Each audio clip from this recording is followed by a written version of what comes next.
Congrats! New bike day! Alright!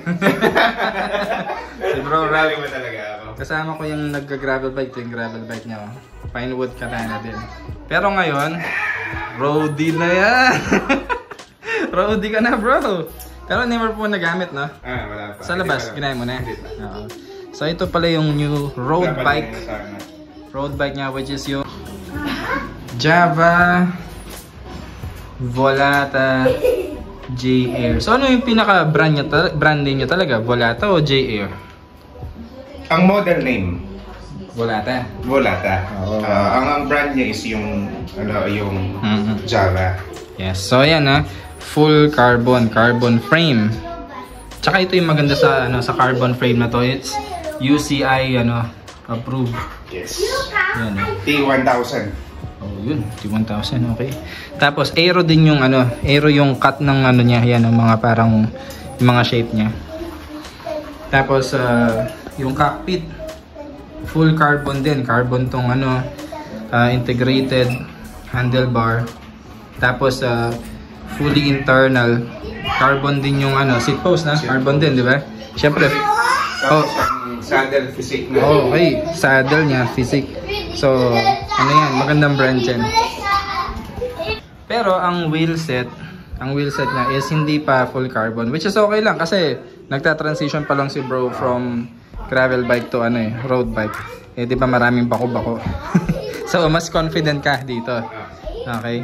So, ito yung clearance pala. According kay bro, kasya yung hanggang 32. Parang mas malaki pa kahit 35 pa yata eh. Ayan na kasi yung sa taas dito. Yan o. Tapos 28 mm ang nakalagay na stock dito. Continental Ultra Sport. Yan. So, just pwede na natin yan. Ayan yung sa fork niya, may UCI logo din. So, confident ka dyan na yung construction niya matibay. Pero ito yung main event. Ito yung main event dito. Ito yung highlights. Naka Shimano 105 Di2. Yeah. Yun. Yung inabol ko talaga. Kaya nga Di2. Group set Group set kasi syempre shifters, no? Crankset. Tapos yung cogs Shimano 105 din. Shimano 105 din yan. Yung brakes.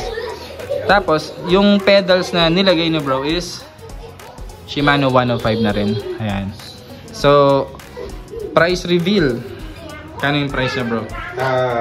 85.5. Grabe no, sobrang panalo sa presyo. Imagine ganyan kagandang carbon bike. Tsaka ang ganda ng group set. Tapos for the price of 85k. Panalo. Buti nahanap mo yan bro. Shoutout mo yung pinagbilan mo. Yes, of course. Thank you kay Sir Francis Ong. Pwede po kayong umorder or mas kilala yung shop niya as Cycle Express. Yun, lagi ko din sinashare yun bro sa Facebook. Kasi ang ganda ng mga deals nila. So yeah, congrats bro. Next time, i-ride natin yan. Yes. So dahil first time natin sa Di2, tuturo ni bro paano ba yan ginagamit? So paano siya bro? So, very simple lang. Wala nang turning on and off. Basta, click mo lang yung isa. Automatic yan. Nag-turn on na yung system. So pag di mo kinlik yun, di siya gagana? Hindi siya gagana. Oh, okay. Para makasave ng battery, ganun ba? Oo, ganun. Okay no. Sige. Pero according kay bro Jonathan, matagal daw yung battery life niya. 6 months. Oh, grabe naman. Hindi. Talaga? Oo, sa grabe. Sa Shimano or sa mga sa Kome, around 6 months before mo charge ulit. Tapos may battery din sa yung STI. Itong bago, 2 na ang battery. So nasa 3 years na daw before ka magpalit. Grabe, 3 years, di ba? So sa mga nag-iisip na kapag electronic, what if malobat ka sa daan? So malayo yung mangyari, di ba? Siyempre, monitor mo din, di ba? Oo, especially merong application si Shimano. Ayun, no? Yung e-tube, doon mo na-identify or doon mo nakikita kung palobat na yung system. So yun nila. Ay, shoutout ko daw si yung syempre yung natin, manager. Shoutout natin yung hello din. Shoutout natin si manager. Yes. Thank you. Post birthday gift and advance Father's Day. Yun. Oh, wow. Oh. Thank you. I love my wife cycling club. Ang ganda. Ano pa yung ibang colors ito bro kasi?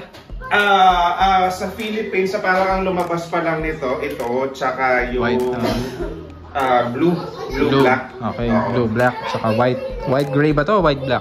White black. White black, no? Ayan. Napaka-pogi ng ano, napaka-pogi sa personal ng ano, ng cuts ng aero frame niya.